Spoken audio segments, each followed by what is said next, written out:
బతికే ఉన్నాడు కాని జీవం లేదు. ఆదరించేవారు లేక జీవితం చీకటిమయమైపోయింది. కాలు కదిపితే నొప్పి, కుర్చీ సాయం లేనిదే ముందుకు కదల్లేని దుస్థితి. ఈ అనాథ తండ్రి ఇలా అవడానికి కారణమెవరు? పరిస్థితులా? కుటుంబ విభేదాలా?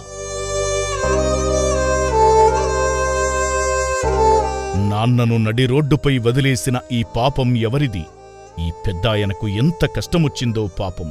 చెత్రినాక పోలీసులు అమ్మానాన్న అనాథ ఆశ్రమానికి తీసుకురాకపోతే ఈ పెద్దాయన పరిస్థితి ఏమయ్యేది?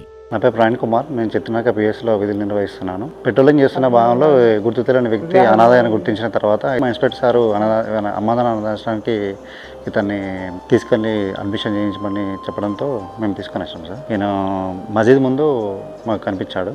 అనాథని తెలిసింది. చెత్రినాక పిఎస్ ఇన్స్పెక్టర్ కోటేశ్వరరావు సార్. ఆశ్రమానికి తీసుకొచ్చిన వెంటనే ప్రాథమిక పరీక్షలు చేసి మందులు వేసిన వైద్యులు.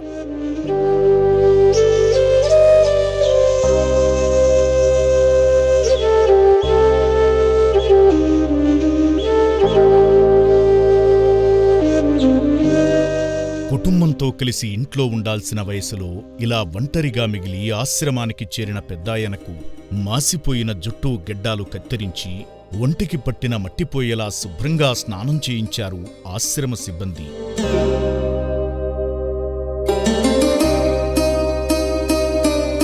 మానసికంగానూ ఆరోగ్యపరంగానూ అనేక ఇబ్బందులు పడుతున్న ఈ అభాగ్యుడికి అన్నం పెట్టగా కడుపు నిండా తిని ఆశ్రమంలో చికిత్స తీసుకుంటున్నాడు.